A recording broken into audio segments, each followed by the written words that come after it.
ᱠᱚᱫᱚ ᱪᱟᱞᱟᱣᱮᱱ 11 ᱛᱟᱹᱨᱤᱠᱷ ᱨᱮ ᱨᱟᱱᱤᱠᱮᱛᱟ ᱠᱚᱞᱮᱡᱽ ᱨᱮᱱ ᱥᱴᱩᱰᱮंᱴ ᱠᱚ ᱠᱟᱞᱪᱟर ᱨᱮली रे को मिमित कल्चर शो ऑक्ते रे किसुमान भूल हुईलेन आसाम रिया मिटन कॉलेज रे संताली आदिवासी कल्चर बारेते कॉलेज रे कुड़ी कोड़ा को मिटन वीडियो से फोटो को पोस्ट लेदा और ओना फोटो रे हरो बांदी मिटन बारे कुड़ी कोड़ा मिता में इसे होड़ा धारा नेलोक कान थाना अदो ओना खातिर अबु समाज रे मिट बार समाज सुसरिया को केस कदा यार गते को फाइनल ले नितो रुई तो को नेले को आपन को पूरा रानीखेता कॉलेज रे बाबद जहाँ कंट्रोवर्सी हजूक कान से जहाँ नोआ सोशल मीडिया रे कफारिया नेलमोक कान नोआ कफारिया इदी कते गे तीन आर मिड वीडियो बनावदा तबे नोआ कारण दिगी नोआ दኝ बनावदा सनाम को नेल केदा जहाँ दो 11 फेब्रुआरी रे जहाँ रानीखेता कॉलेज रे संताली कल्चरल रिली हुईना और ओना इदी कते जखन गे ओना अपलोड टाइम खान गे अडिगान हर नोआ चितान रे अडी लेकान नोडे दोषी को नेल नाम केदा अदो ओना इते तिही सानाम को नेहरोग कना जेमन नोआ दो अडी उसरा गे चाबा मा अबो संताल तलारे कना मेनका नोआ रिया कंट्रोवर्सी दो आलो हजूक मा कारण दिसम हर को नेल दा छतिक को नेल दा अबो मान सम्मान को चाबाय लेका बुझाव कना अदो ओना इदी कते गे तिहिन इन मिटन दिसम होटन अरदास तहन कना से जहां को दो समाज सेवा से समाज आयुरिया को समाज दरदिया को जहां को आयुरत कना अबो संताल समाज अरिचली रखी जुगाव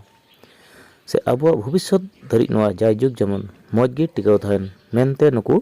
नोआरे अड़ी आट को लगिया पड़ाव कना जेमन उनको मज तको आयुर मेनखान नितो नेलगो कना नोआ सोशल मीडिया रे जहां वायरलेन नोआ तैनम अकोय हो आर बांग को थिरुक कना हनी चितान नुई उनका वीडियो दो बिनाव चला कान गया मेनखान नोडे अड़ीगान होड़ा गे धर्म करम रे कथा हेइना आले धर्म रे नुका बांग कना आपे धर्म रे चेदा नुका होइना तो नोआ को इदी गड्डी मारंग कंट्रोवर्सी नितो चला कना मेनखान इኛ हुदिस जोंग से इኛ मेन जोंग दो नोआ कना अबो दो संताल समाज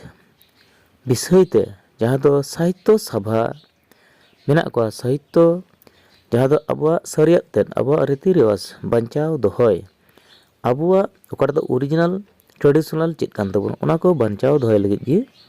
साहित्य सभा हेना को उनको दो जाओ ओक्ते गे नोआ को चेतन रे नोआ को क्षेत्र रे अडी उनको दो चेतन थान जरा से उनको अड़ी मांग नोआ चितार अवेयरनेस दोहय रे जरूर चेदा जे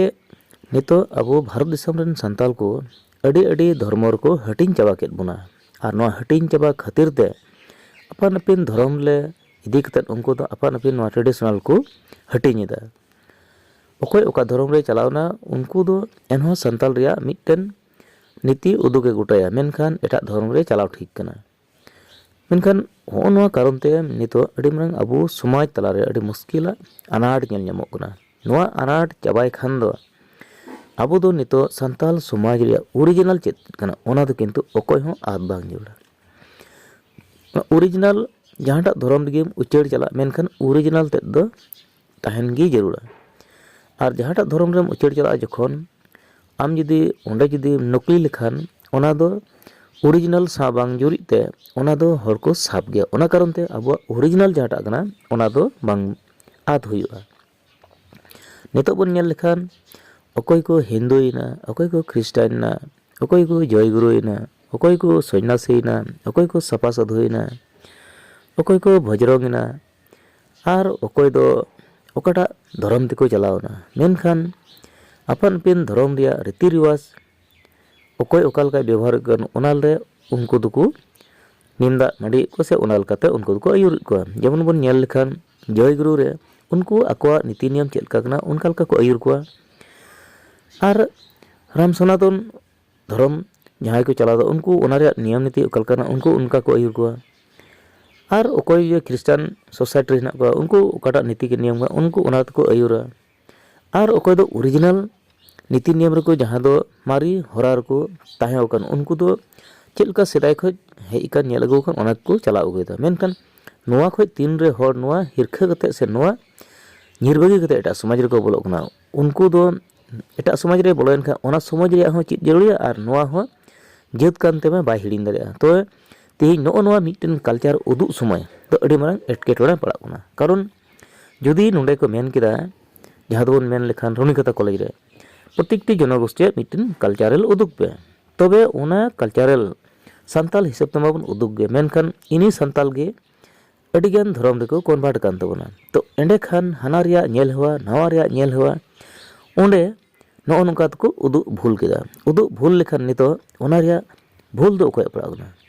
तो एंडे खान मन नेल लेखान नितो जहां दो अबो ओरिजिनल सान्ताल जहां लेगचार से नियम नीति से रायरीत ना तबन ओना दो किंतु बांग हिड़िया मेनखान ओना को हिड़िñ काते नितो नो नोआ नितो जीवन रे से नितो अक्ते नोआ सान्ताल समाज रे अडी मारंग आघात हुइना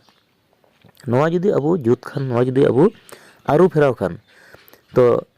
दाड़िया गयाबन मेनखान ओरिजिनल जहां सान्तालाग कना ओना दो बांग हिड़िñ हुइया